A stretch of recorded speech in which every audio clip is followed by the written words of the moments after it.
Hello, everyone. Before today's story begins, we'd like to share a quick message. YouTube recently removed our monetization, cutting off our income. If you enjoy this story, we humbly ask for just $1 to help pay our staff so they can make a living and keep creating for you. Thank you for saving us. Now, let's begin the story. The Great Hall of Light was not built for beings of flesh and blood. It was a staggering cathedral of woven photons and resonant crystalline architecture that defied the primitive laws of gravity. Towering pillars of solid luminescence stretched upward into an artificial sky, casting a flawless, shadowless brilliance over the billions of delegates gathered from every corner of the known galaxy. At the very center of this overwhelming display of cosmic supremacy stood Alvin Arellano. She was the sole representative of Earth, a tiny speck of dark, tailored fabric against a blinding ocean of purity. She did not squint. She did not tremble. She merely stood with her hands clasped tightly behind her back, letting the oppressive radiance wash over her like a gentle breeze.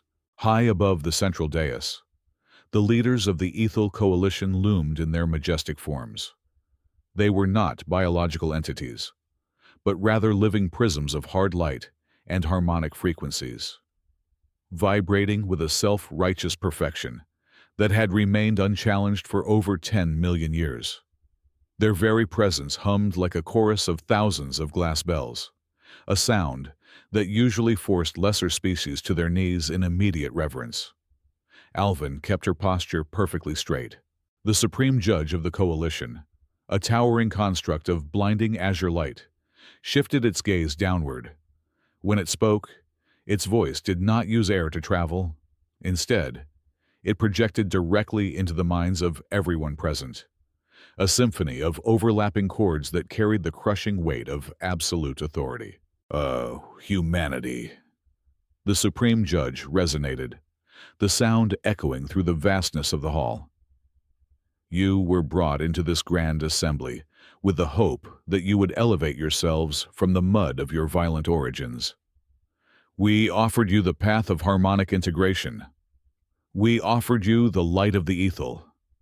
Yet, you have proven to be fundamentally flawed. You are a species of unyielding chaos, a stain of impurity upon the grand tapestry of our unified cosmos.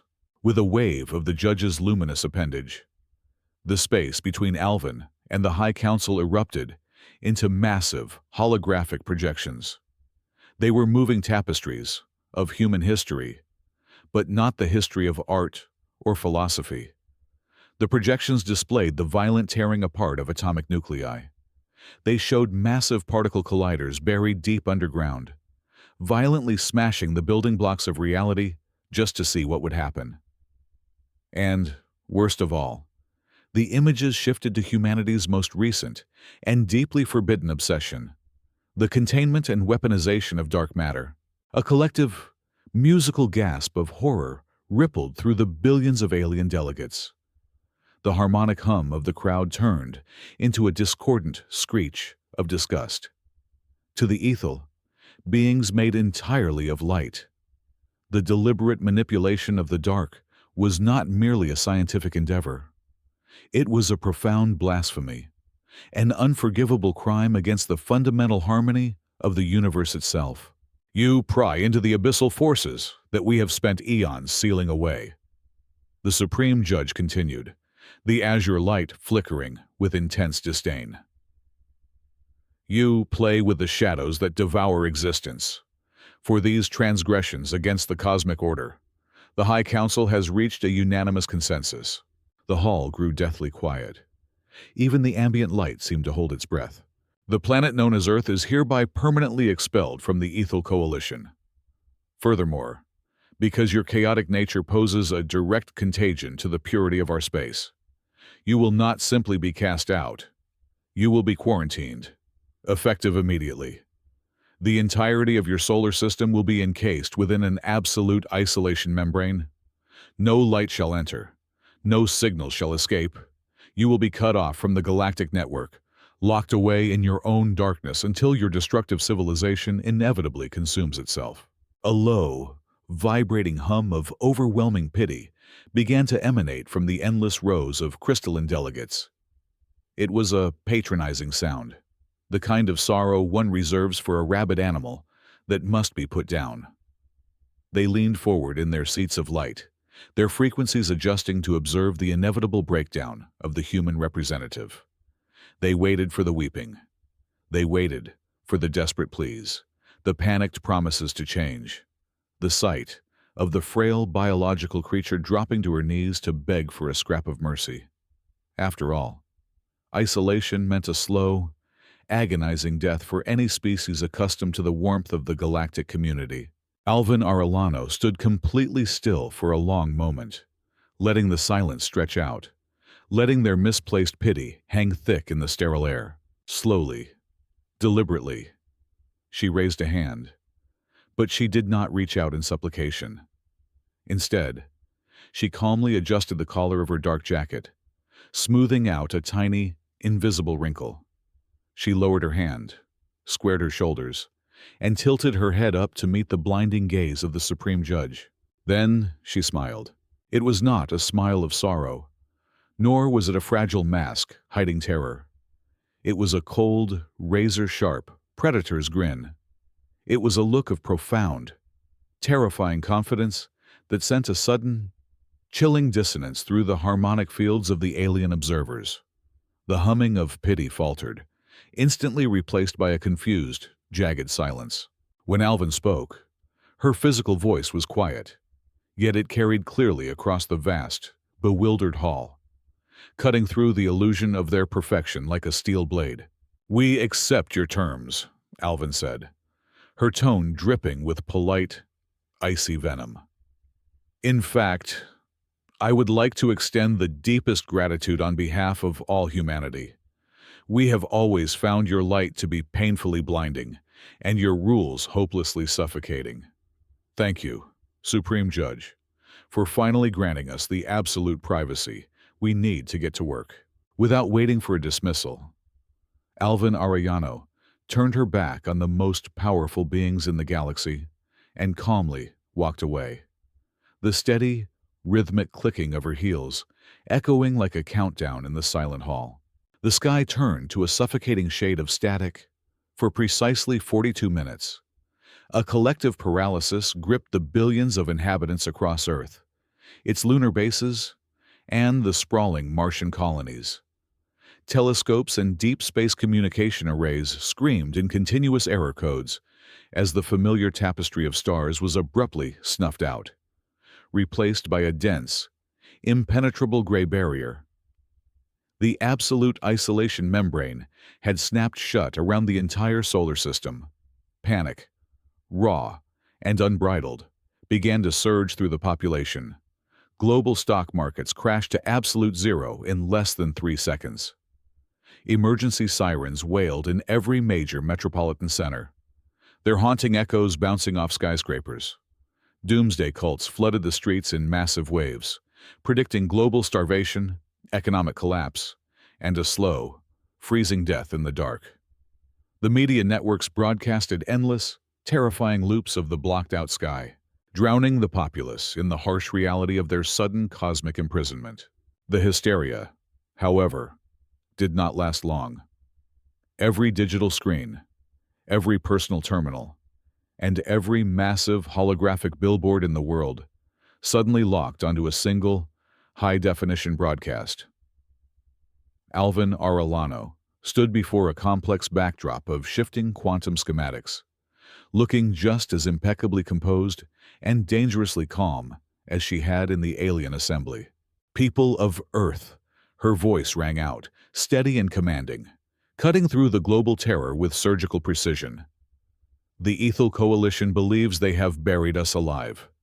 They believe they have locked the front door of the universe and thrown away the key. But they forgot one fundamental truth about human nature. We do not ask for permission to survive, and we certainly do not wait quietly in the dark to die." She gestured smoothly, bringing up a glowing, three-dimensional rendering of the alien quarantine membrane. "If standard space is denied to us, we will no longer play by their standard rules. The alien empires fear the shadows. They cower from the abyss because they cannot control it. So, we will claim it. We are going to pierce the very fabric of reality itself and step directly into the dark void. It was a scientific manifesto that bordered on absolute madness. Yet it was exactly the spark of defiance humanity desperately needed. The overwhelming fear instantly transmuted into a furious, industrious global rage. Within exactly 24 hours, the fractured political grid of Earth unified under a single, desperate directive. Every single safety protocol, every restrictive technological guideline previously forced upon Earth by the alien coalition was systematically and violently deleted from the planetary databases. Theoretical physicists, rogue dark matter researchers, and heavy machinery engineers worked side by side, surviving on artificial stimulants and sleeping in brutal 10-minute shifts. Massive orbital shipyards, once used to build polite, unarmed diplomatic cruisers, were ruthlessly repurposed. Humanity began forging the void breakers. These were colossal, brutalist machines of engineering terror, jagged and unrefined, powered entirely by the forbidden dark matter the aliens so deeply despised. They were not aerodynamically designed to fly gracefully through space. They were designed to violently tear it apart. Exactly 90 days after the quarantine membrane first enveloped the Sun, the first prototype was fully armed and ready. The colossal ship, stripped of all aesthetic grace and reinforced with raw tungsten plating, powered up its dark energy core. The entire planet watched the live feed in breathless, agonizing silence. The flight commander initiated the breach sequence. Instead of a standard engine ignition, reality itself began to scream. A jagged, violent tear, bleeding intense purple and pitch-black energy, ripped open in the vacuum of space just beyond the orbit of the Moon. The massive ship did not hesitate. It plunged directly into the violent, unstable fissure. For 10 agonizing minutes, all telemetry went completely dead. The control rooms back on Earth held their collective breath.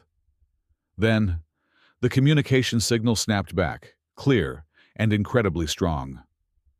The crew transmitted sensory visuals that defied all conventional logic and shattered modern physics.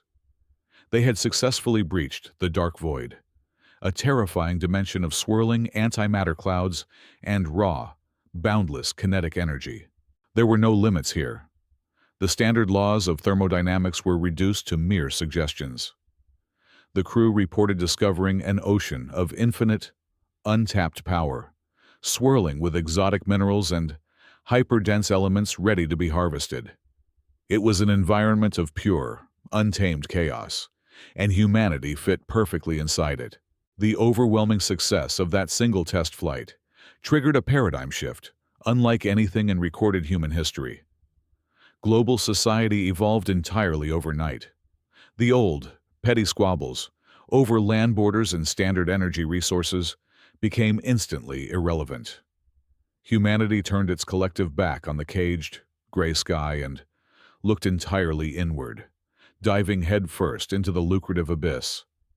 Trillions of dollars in economic power were immediately poured into void infrastructure.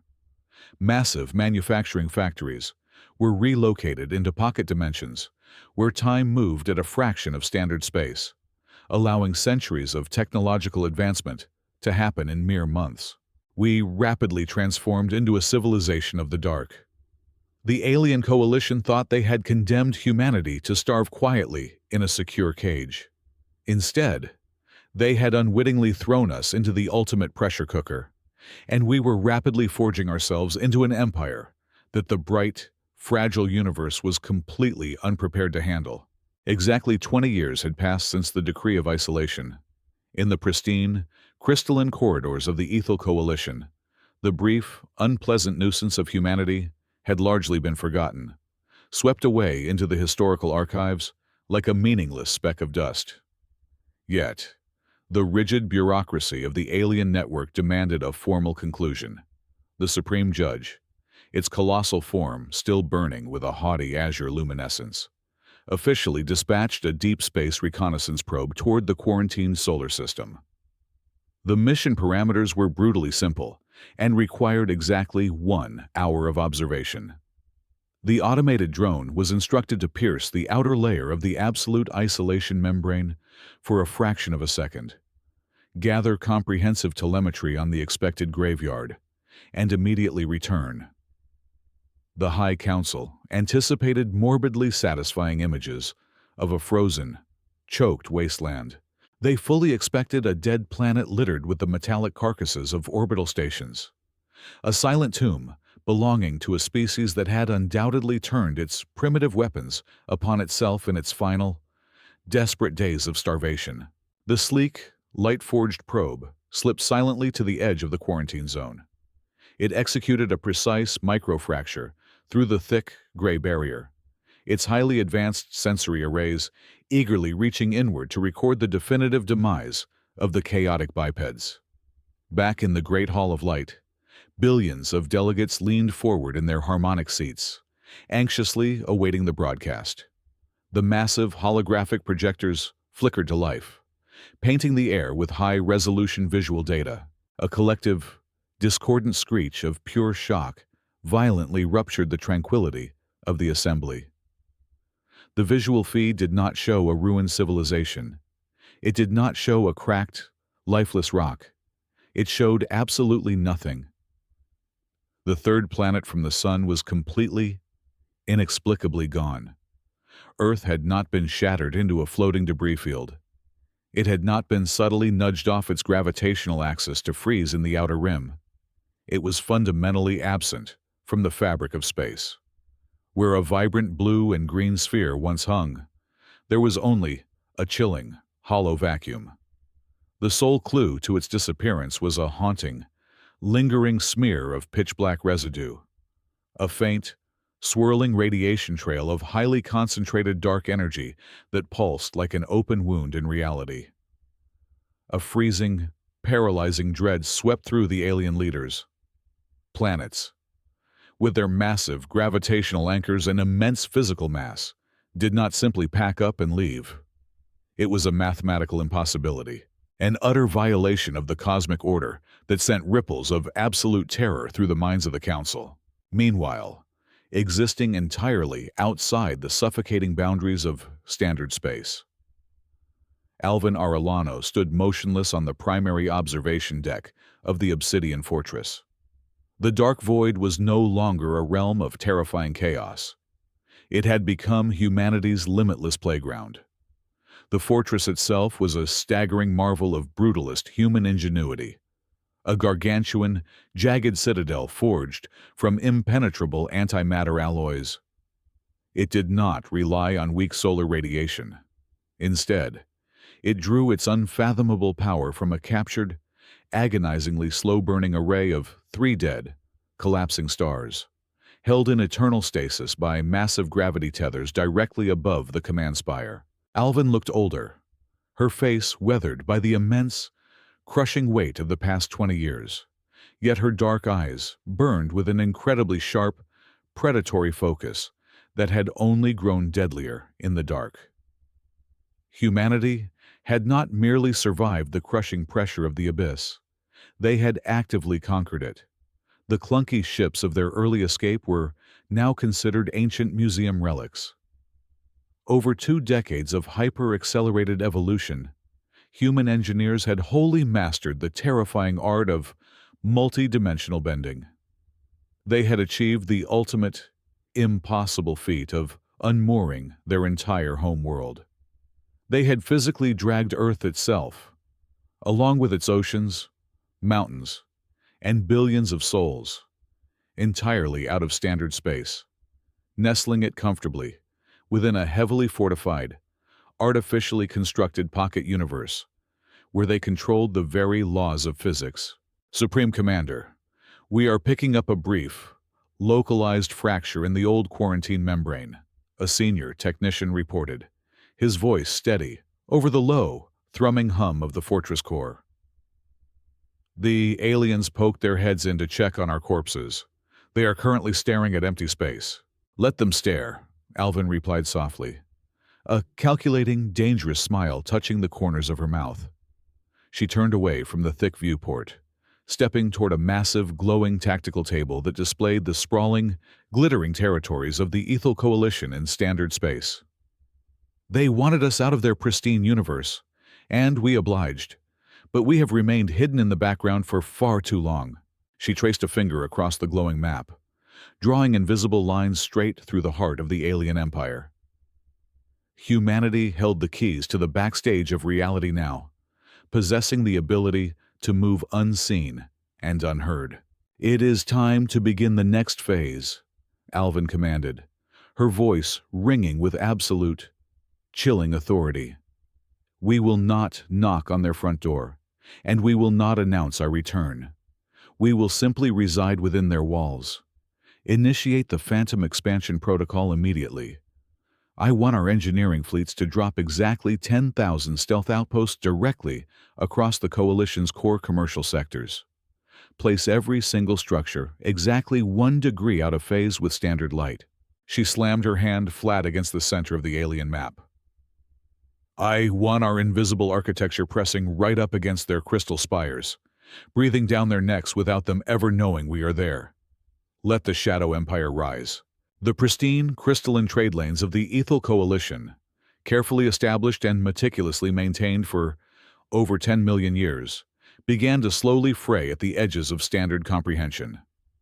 At first, the disruptions were casually dismissed by the High Council as minor instrumental errors or insignificant cosmic weather anomalies.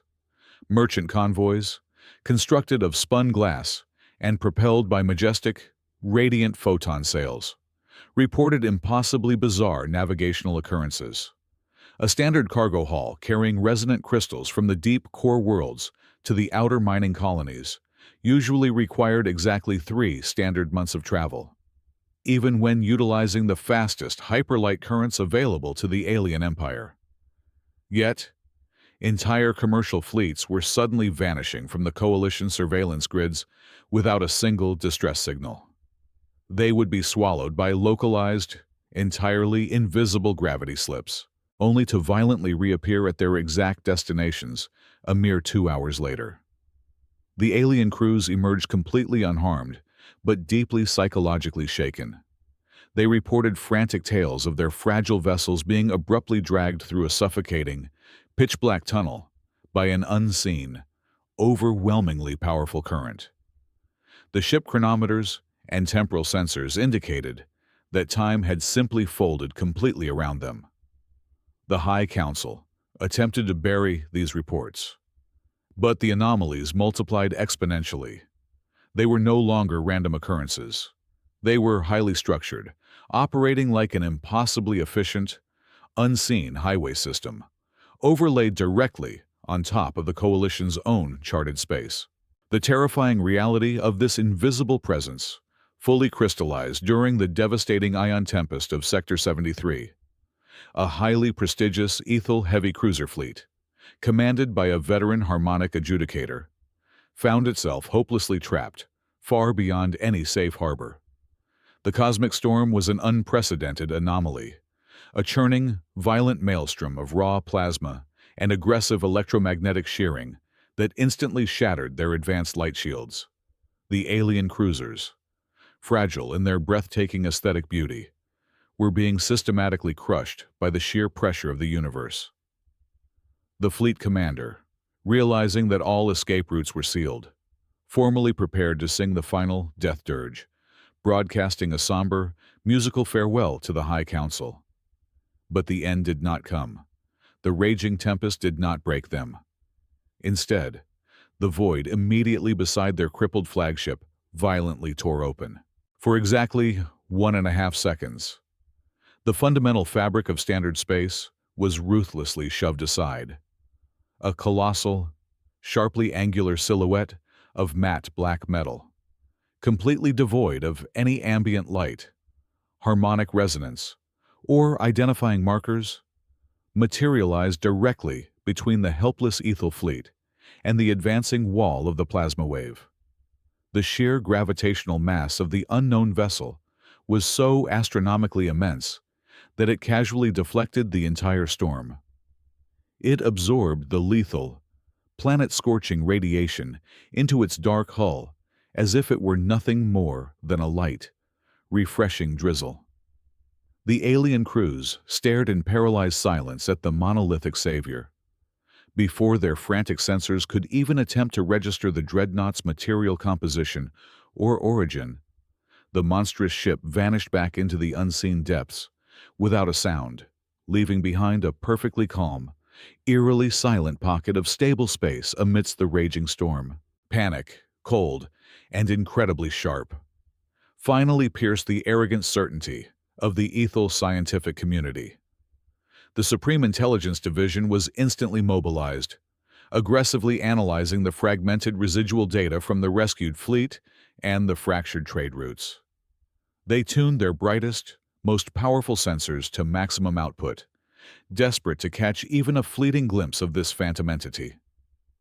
But their light revealed absolutely nothing.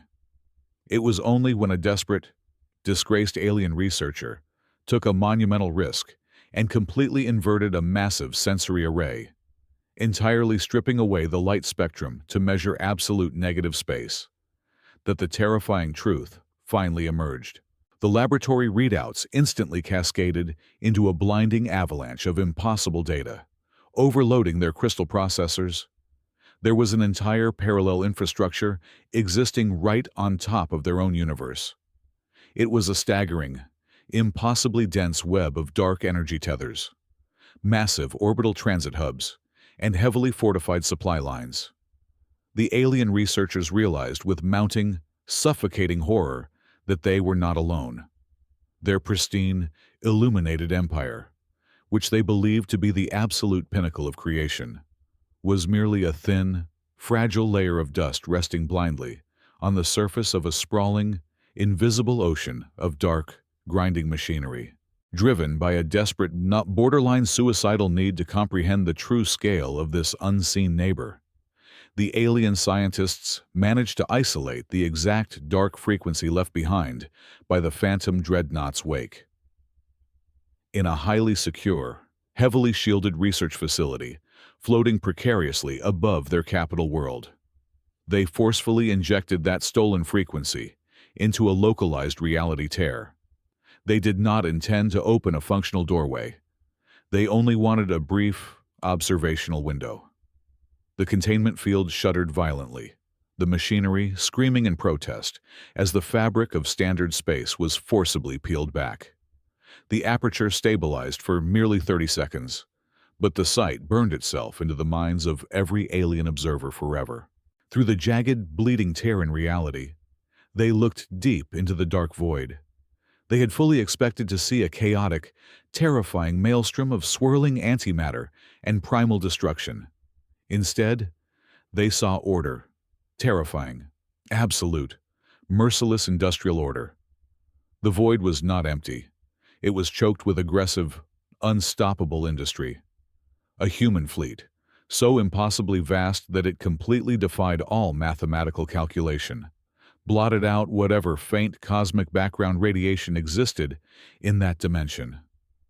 There were tens of millions of heavily armored warships, each one significantly larger than the largest Ethel planetary capital. "By the harmonic resonance," the lead researcher whispered, his crystalline form trembling violently as he stared at the projection. "They are not just surviving. They are building a new heaven." The researcher was entirely correct. These were not merely instruments of war.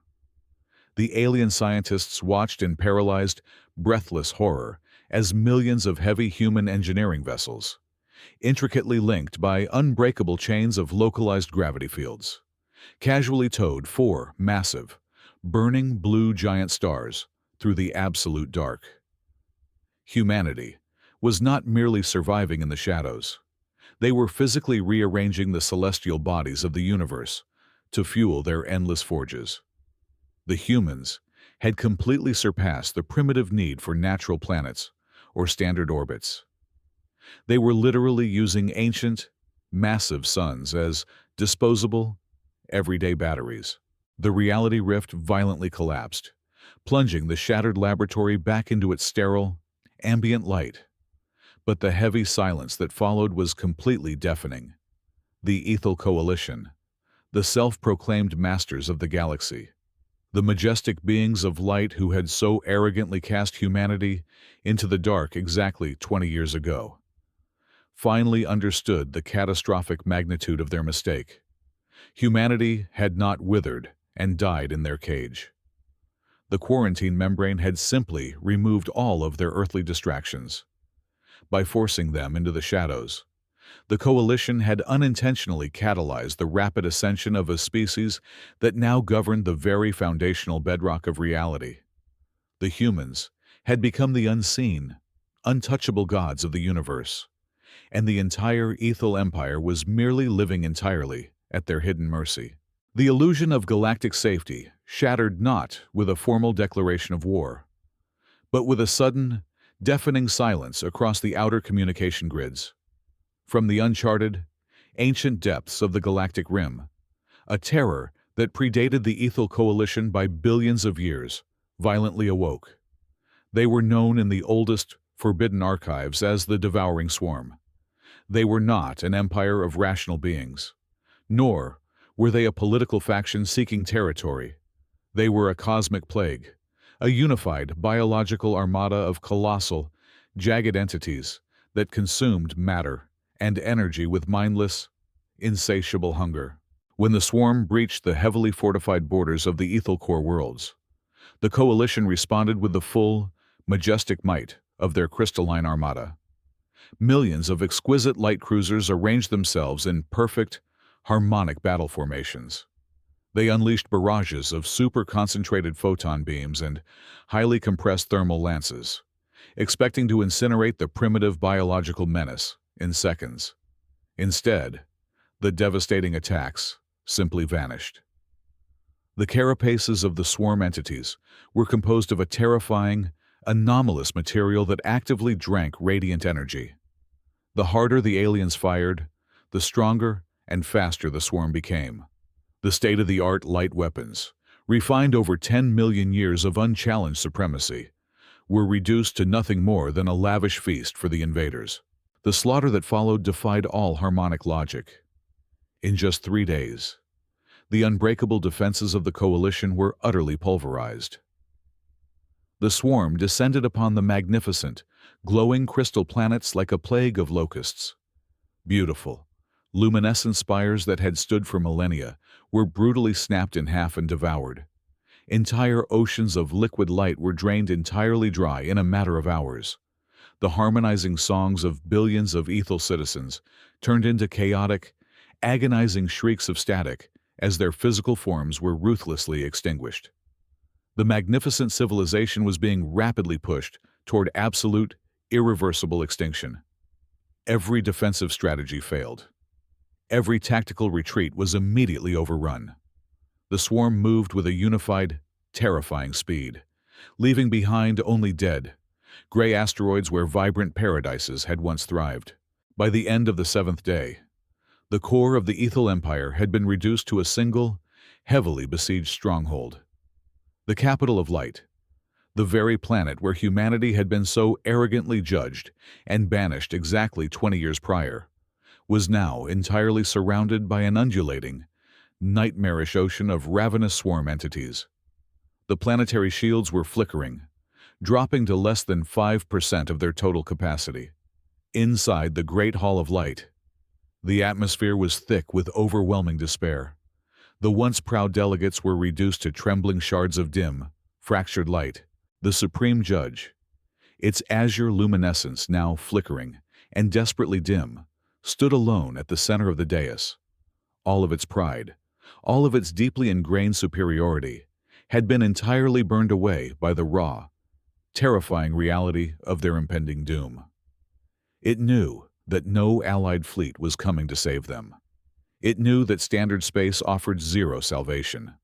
With the shrieks of the dying planetary shield echoing through the grand chamber, The Supreme Judge made a decision that shattered every law and religious doctrine of its people. It bypassed all standard communication relays, diving deep into the forbidden frequencies that its own scientists had recently uncovered. The Supreme Judge initiated a blind, desperate transmission, broadcasting it entirely out of phase with standard light. It was a raw, unencrypted distress beacon hurled directly into the dark void. It was not a tactical request for reinforcements. It was a pathetic, agonizing plea for mercy directed at the very ghosts they had created. "To the human empire," the Supreme Judge transmitted, its harmonic voice cracking with raw terror. "We were wrong. We are facing absolute annihilation. If you can hear us, if there is any mercy left in your dark realm, we beg for your intervention. Save us." The transmission vanished into the unseen abyss, met only by agonizing, heavy silence. Outside the grand halls, the planetary shield finally shattered with a deafening, catastrophic shockwave. The sky above the capital planet, previously a tapestry of brilliant, artificial stars, was instantly blotted out by millions of descending swarm monstrosities. They plummeted through the atmosphere, their massive jaws unhinged, ready to consume the High Council and deliver the final, killing blow to the Ethel Coalition. The Supreme Judge closed its visual receptors, bracing for the inevitable, violent end of its species. But the killing blow never arrived. Instead, the very fabric of reality directly above the capital city violently groaned. It was not a sound transmitted through the air. It was a deep, nauseating vibration that shook the fundamental atomic structure of the entire planet.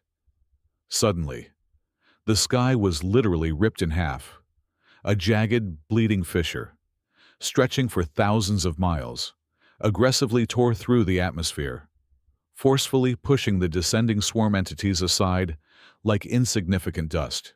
Through that colossal, jagged wound in the universe, standard space did not just open, it was entirely overwhelmed.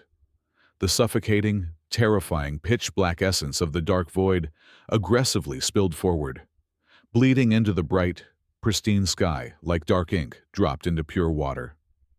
The ambient light of the capital planet was instantly swallowed, replaced by a chilling, absolute cold that froze the terrified alien observers in their tracks.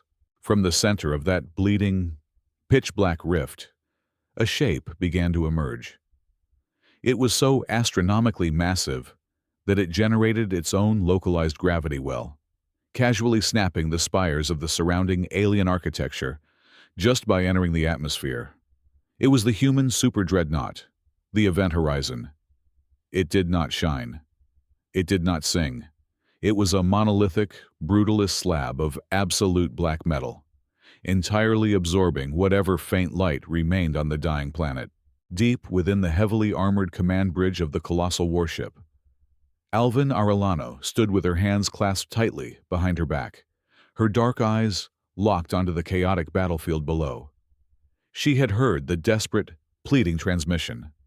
She had waited for the exact moment of their absolute despair. Now, as her massive dreadnought completely eclipsed the sky, casting the entire Ethel capital into deep, terrifying shadow, humanity had formally arrived to answer the call. The unseen threat of the swarm was about to meet the absolute, unyielding nightmare of the dark. The Event Horizon did not engage in elegant tactical maneuvers. It did not sing a harmonic battle dirge. It simply unleashed the raw, unfiltered chaos that the Ethel Coalition had once condemned. From the pitch-black hull of the human super-dreadnought, thousands of heavy artillery ports violently slammed open. They did not fire beams of light. They fired concentrated, hyper-dense singularities. Massive, jagged projectiles forged from compressed dark matter tore through the atmosphere, leaving screaming trails of ruptured physics in their wake. When these kinetic nightmares struck the descending swarm entities, there was no absorption. The biological terrors that had completely nullified the greatest light weapons in the galaxy were instantly and violently crushed under localized gravitational collapses. The sky became a brutal, blinding theater of absolute destruction. The human fleet, pouring endlessly from the jagged tear in reality, swarmed the capital planet. They deployed sweeping nets of aggressive antimatter, physically tearing the colossal swarm monsters apart at the molecular level in mere seconds. The terrifying, unified consciousness of the devouring swarm, which had consumed countless star systems without a single moment of hesitation, suddenly experienced genuine, paralyzing fear. They attempted to retreat, instinctively recoiling from the suffocating pressure of the dark void. But the human warships were infinitely faster and brutally merciless. In exactly 14 minutes, the apocalyptic cosmic plague that had brought the 10-million-year-old Ethel Coalition to the absolute brink of total extinction was reduced to a harmless rain of gray, lifeless ash falling softly over the ruined crystal spires. A deathly, completely stunned silence fell over the capital of light. The surviving alien delegates inside the shattered Great Hall of Light stared upward, their luminescent bodies trembling violently in the shadows cast by the monolithic human ships. The swarm was entirely gone, completely erased from existence, but the oppressive, terrifying weight of their saviors remained heavily suspended above them. Slowly, the azure core of the Supreme Judge flickered back to life. Every ounce of its ancient, staggering arrogance had been violently stripped away. With trembling, fractured light appendages, it initiated a direct, unencrypted visual link to the command bridge of the event horizon, directly in the center of the ruined, ash-covered Great Hall of Light, right precisely on the exact scorched tile where a young, defiant human had stood exactly 20 years ago. The space shimmered. A colossal, high-definition three-dimensional projection of Alvin Arellano materialized. She was not clad in majestic robes of light. She wore the same dark, sharply tailored command uniform, her hands clasped calmly behind her back, her posture perfectly straight. She looked down at the trembling, shattered leaders of the galaxy with absolute, chilling authority. Alvin Arellano, the Supreme Judge resonated, its harmonic voice entirely devoid of its former booming confidence. It was a broken, desperate whisper echoing through the ruined hall. You have saved us. You have wielded the very chaos we condemn to preserve our existence. The Ethel Coalition is completely broken. Our fleets are entirely gone. Our laws are meaningless against the true horrors of the universe. The towering construct of light slowly lowered its massive form, officially bowing before the human projection. We surrender our pride. We humbly and desperately beg you, and the entirety of humanity, to formally take the highest ruling throne, take control of the coalition, become our absolute sovereigns, and teach us how to survive the dark. Billions of surviving alien citizens across the core worlds watch the broadcast, holding their breath, fully expecting the humans to claim their rightful, bloody vengeance and absolute conquest. Alvin Arellano stood perfectly still for a long moment, letting the heavy, desperate silence stretch out across the ruined hall. She looked at the shattered crystal pillars, the dimmed artificial sky, and the trembling, broken gods of light who had once cast her people away like garbage. Then she let out a soft, entirely dismissive sigh. "Take your throne?" Alvin asked, her voice echoing clearly across the dead planet. "Supreme Judge, you still fundamentally misunderstand us. We do not want your throne. We do not want your crumbling, fragile empire. Humanity was forced to evolve far beyond the narrow, suffocating constraints of standard space. Your light is too blinding. Your politics are painfully tedious. And frankly, the rigid laws of your ancient coalition are incredibly boring." She unclasped her hands, casually brushing a speck of imaginary dust from her dark sleeve. "We did not tear apart the fabric of reality and conquer the abyss just so we could come back and play celestial babysitter to a stagnant, outdated civilization. We prefer the infinite, Untamed freedom of the dark. We prefer the shadows. Alvin tilted her head, and slowly, deliberately, she offered them the exact same cold, razor-sharp, predator's grin she had given them exactly 2 decades ago. It was a smile of profound, absolute supremacy. "Keep your broken crowns," she said, her voice dropping to a terrifying, quiet finality. "But remember who owns the night." The holographic projection instantly snapped off, plunging the great hall back into physical silence. Above the atmosphere, the colossal, monolithic dreadnought slowly reversed, its massive engines completely silent. The jagged, bleeding tear in reality began to rapidly stitch itself back together. Within seconds, the entire human armada simply vanished, slipping effortlessly back into the unseen depths of the dark void, leaving behind a perfectly clear, empty sky. The Ethel Coalition survived, but they were forever changed. They rebuilt their shattered crystal spires, but they never again looked at the shadows in their trade routes with arrogance.